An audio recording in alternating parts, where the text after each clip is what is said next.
Hey friend, welcome back. Sex addicted Christian Jimmy here. If you've been trying to get free from pornography for any length of time, you've probably had this experience. You've had that moment where you said, I'm done.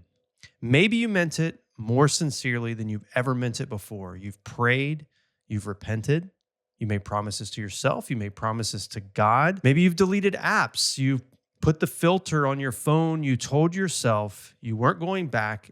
And maybe, friend, it worked for a little while, maybe 3 days, maybe 3 weeks, maybe even 3 months. And then somehow you found yourself right back in the same place. And after you've gone around that cycle enough times, eventually you start asking a really discouraging question. It goes something like this: why am I still here? Why can't I break free? Because it's not like you haven't tried. You have. I know you have. And maybe that's actually part of what makes this so freaking discouraging. You genuinely want to change. You genuinely hate that pornography and that you hate pornography, what it's doing to your life. You know what it's doing to your relationship with God. And maybe you see what it's doing to your marriage, maybe to your confidence. You see the secrecy, the shame that come with it. And you don't want it anymore. I know this, but you still can't seem to get free.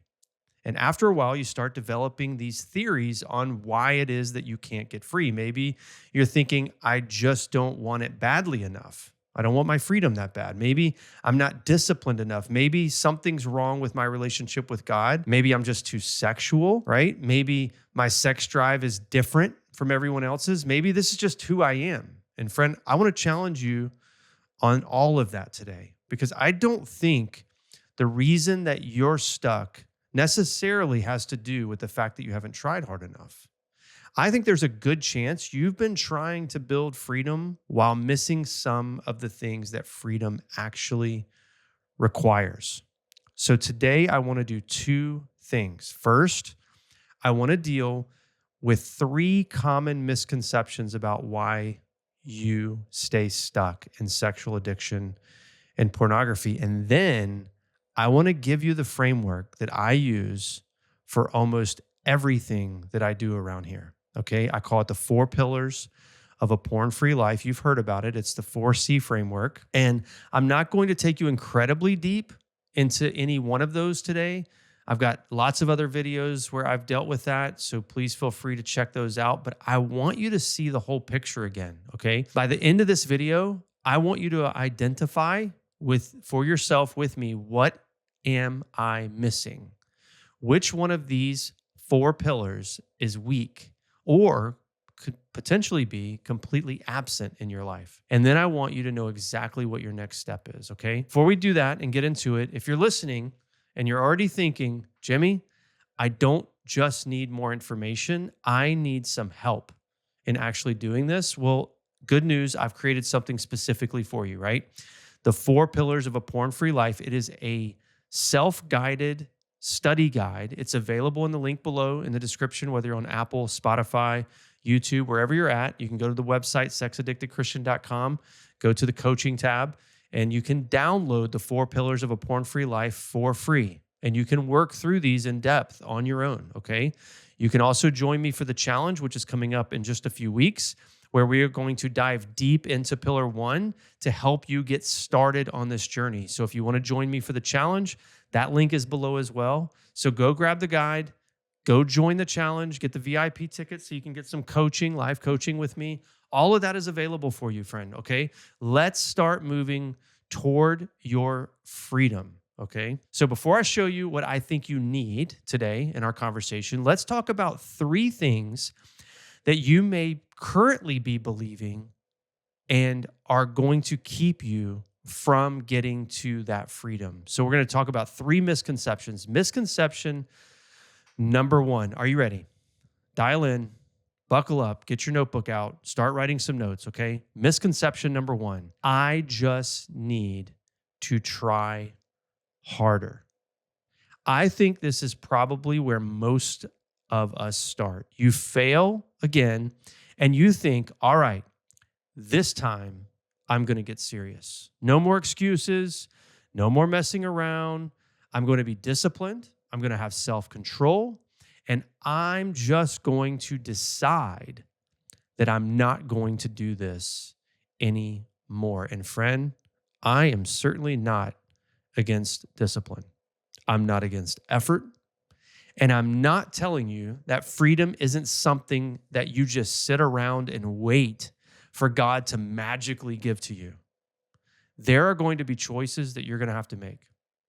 There are going to be things that you have to change. There are going to be moments where obedience is difficult and you have to choose it anyway. But here's the problem. You've probably already tried harder. How many times have you told yourself that you're done? How many times have you already said this was the last time? How many promises have you made? Deleted something from your phone, right? How many times have you gotten disgusted enough with yourself and you thought, surely this feeling is going to be enough to keep me from ever doing that again? And then eventually, guess what? You did it again. And at some point, you have to acknowledge something. If trying harder were enough to set you free, you would already be free, friend. I know that. I know you're trying. I get the emails. I talk to people every week. I know how hard you're trying. So it doesn't mean stop trying. It doesn't mean, right? It means that you need more willpower. And that is an incredibly important distinction, because if your entire recovery strategy is next time I am going to just make a better choice, you don't actually have much of a recovery strategy. Okay, so you have hope, maybe, that next time you'll be stronger. And friend, hope is important, but hope is not a plan. So trying harder is not going to get you freedom. Misconception number 2. If I were closer to God, this would go away. You ever said that? This one gets a little more complicated because you're a Christian, right? Sex-addicted Christian. I'm assuming that you're a Christian if you're here and listening to this today, or at least some version of that, or close to it, or interested. I don't know where you're at. And obviously, though, friend, I do want you to be closer to God. I want you to pray. I want you to read your scriptures, right? I want you to grow in your relationship with Jesus. I want your entire pursuit of sexual freedom to happen within the relationship with Christ. But there's a subtle lie that can creep in to all of this. It sounds something like this. If I were a better Christian, I wouldn't struggle with this. If I prayed more, it would go away. If I read my Bible every morning, this would go away. If my faith were stronger, this temptation wouldn't be so powerful. Maybe if I fasted, which I did, by the way, 21 days. You can go back to my video last week, questioning whether or not can you be a sex addict and a Christian. I'll tell a little bit of my story there about my fasting part of that story. If I memorized scripture, maybe it would go away. If I really love Jesus, I wouldn't still want porn. And then every time you fail, your failure becomes evidence in the case that you're building against yourself. See, you did it again. Maybe your faith isn't real. Maybe you don't actually love God. Maybe something is fundamentally wrong with you. I want you to be careful here, friend, because now your struggle with pornography isn't simply producing sexual sin. It's producing something else, shame about your relationship with God. And that shame can actually drive you further into hiding. So listen, you need Jesus, 100%, absolutely. But spiritual disciplines aren't a formula where you put enough Bible reading and prayer into one end and eventually you get sexual temptation that stops coming out of the other end. You can genuinely love Jesus and still have deeply established patterns of sin and stronghold in your life that require some serious work. You may need to confess things. You may need people. You may need to understand yourself. You may need to make significant changes in the way you're living. All of that is true. That's not a rejection of the spiritual life. That's part of the spiritual life. That's sanctification. So yes, friend, pursue Jesus, okay? But stop assuming that the presence of a struggle automatically means the absence of a genuine relationship with God. Misconception number 3, okay? Last one we're going to talk about goes something like this. I just need more sex. Now, this one might sound different depending on where you are in life.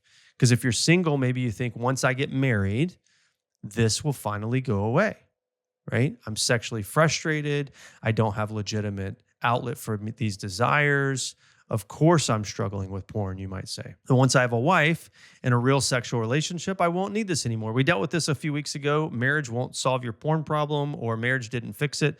Go back and listen to that. I've got a much more extended conversation on this particular topic. But if you're married, maybe the story changes slightly, right?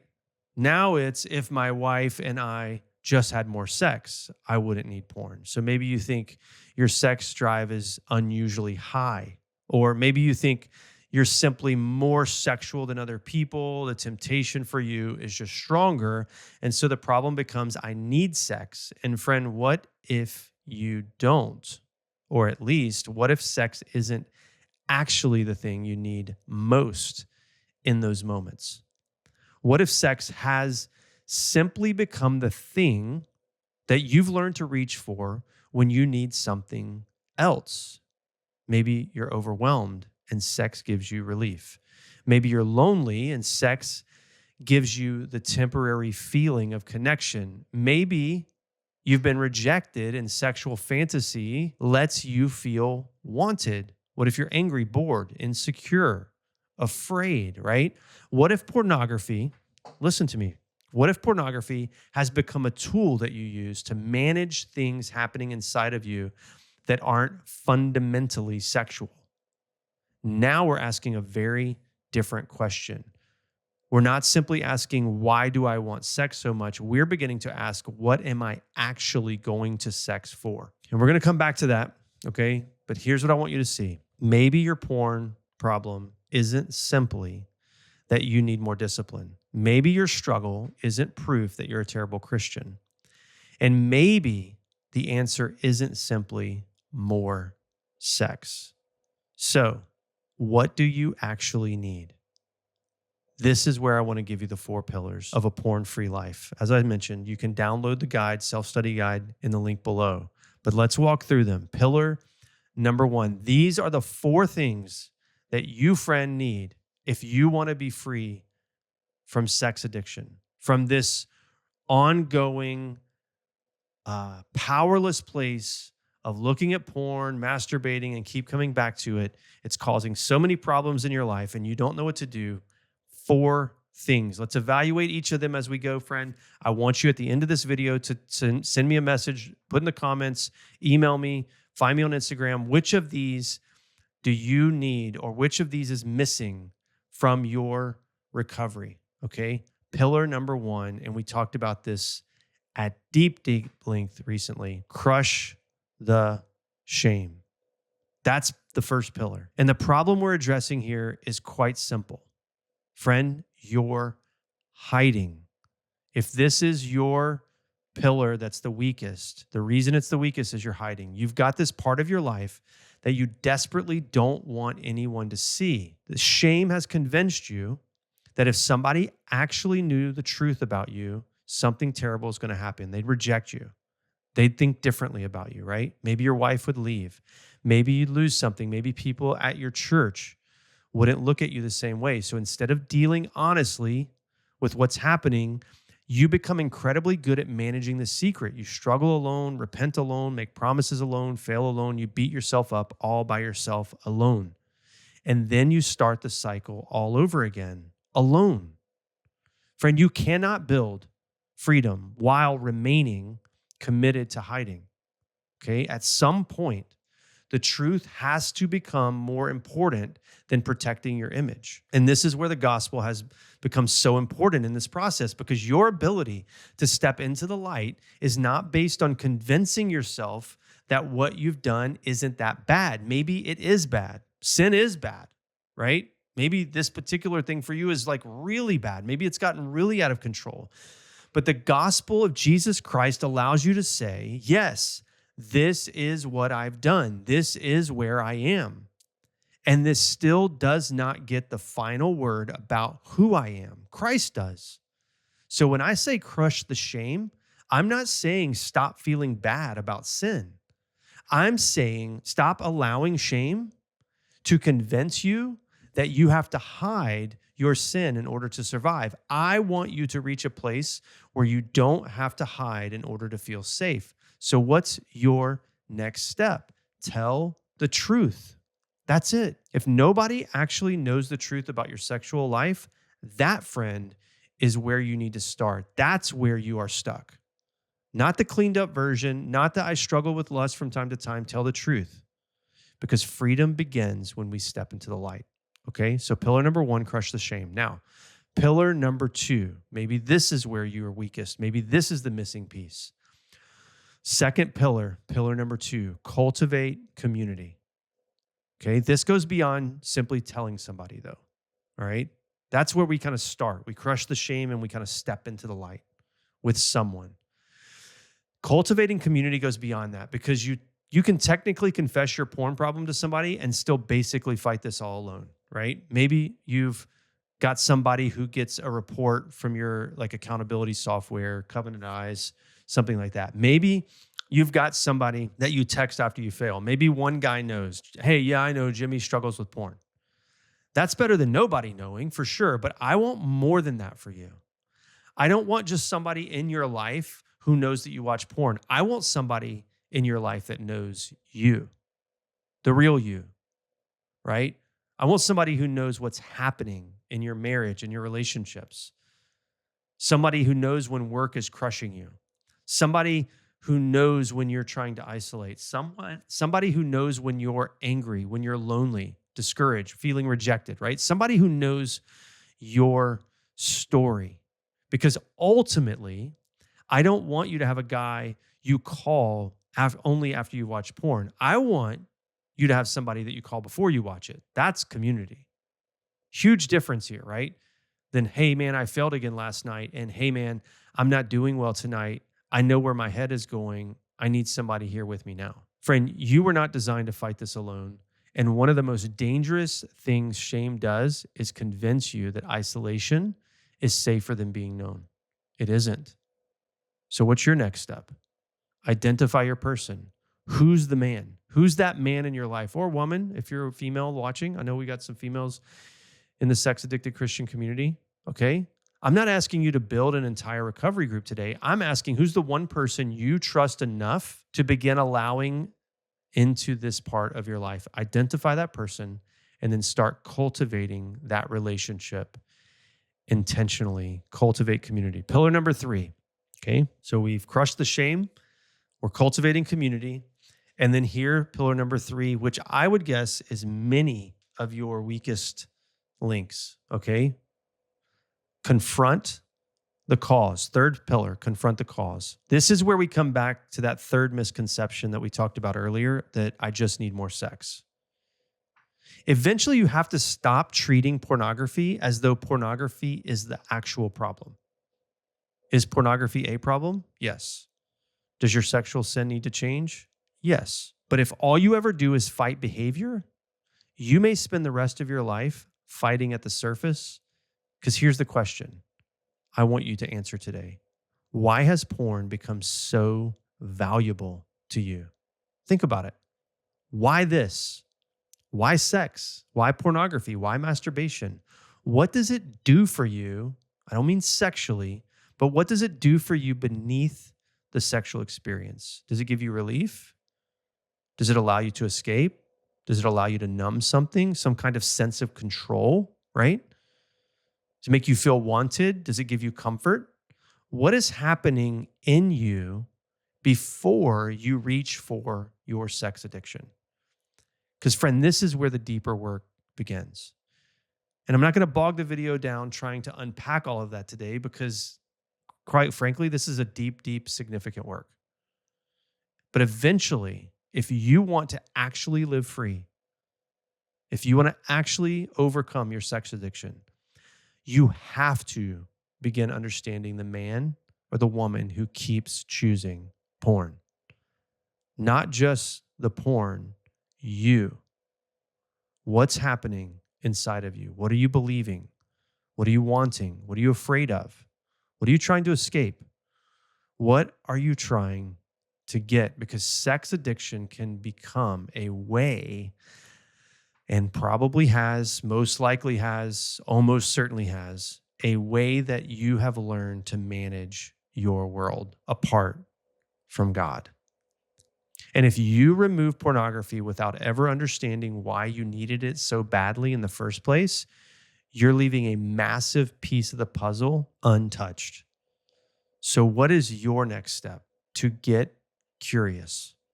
The next time you feel that pull towards pornography, I don't want the only question that you ask to be simply, how do I make this temptation stop? I want you to ask another question. What is happening inside of me right now? What am I actually looking for? Don't immediately judge the answer. Get curious about your answer, because that's how you begin confronting the cause instead of spending your entire life simply fighting the symptoms of this problem. Okay? So confronting the cause, massive, massive hole in many people's recovery. And pillar 4, our last one, commit to change. This is the 4th pillar. And here's the problem with this one, okay? Committing to change.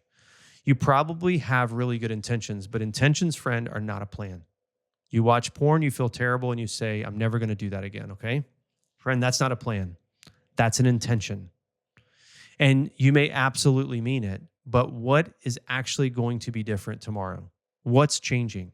Because if you wake up tomorrow with the same access, the same isolation, same routine, same vulnerabilities, the same secrecy, same environment, your entire strategy is, I'm just going to make a better choice this time. That means you haven't changed anything. Commitment eventually has to become concrete. What happens when the temptation comes? Who am I going to call, right?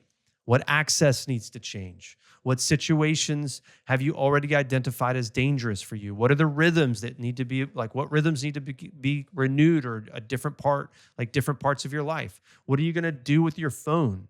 What happens when you're alone, right? What are you going to do when you're traveling next week? What happens when you fail? Do you have a plan for those things? Because one failure doesn't have to become a 3-week collapse. Friend, understanding yourself is incredibly important. Grace is paramount. Community is also incredibly important. But eventually, friend, listen, you have to change something.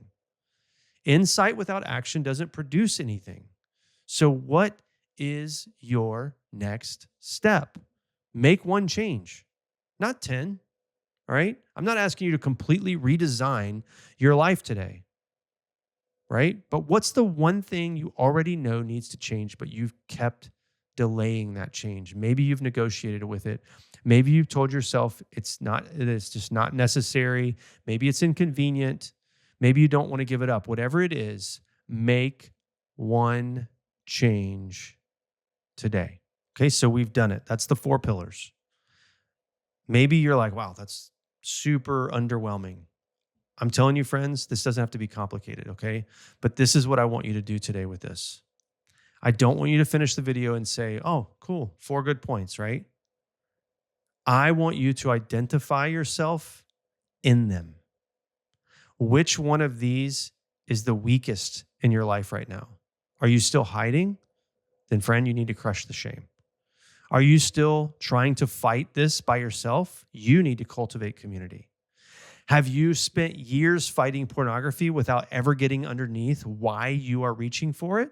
You need to confront the cause.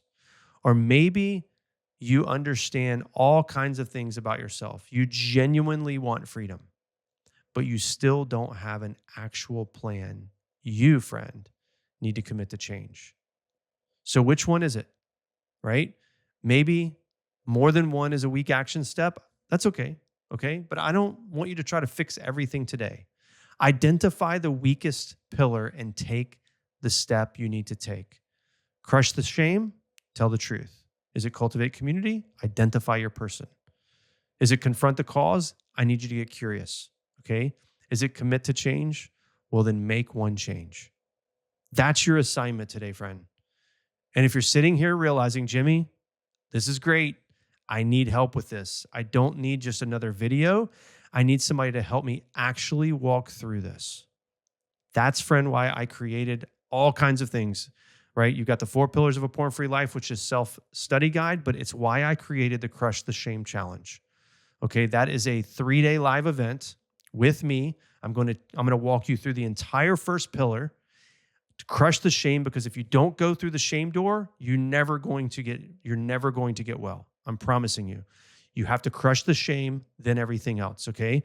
I also offer live coaching attached to that, so you can come and join me for just the main sessions or also the VIP sessions. And we'll coach through anything you want to talk through. The week that we're actually doing it, we can talk through that content or any part of your freedom journey as it is today. Join me in that. Links are below. Crush the Shame Challenge. So do that. Download the 4 pillars. Okay. Friend, I just don't want for you to spend another year going through the same cycle, simply hoping that eventually you'll try hard enough to make it stop. I want to help you build something different. Okay. I want to help you crush the shame, cultivate the community you need. I want you to get underneath it all and confront the real cause. And then let's build a battle plan. Let's commit to change. Okay, friend?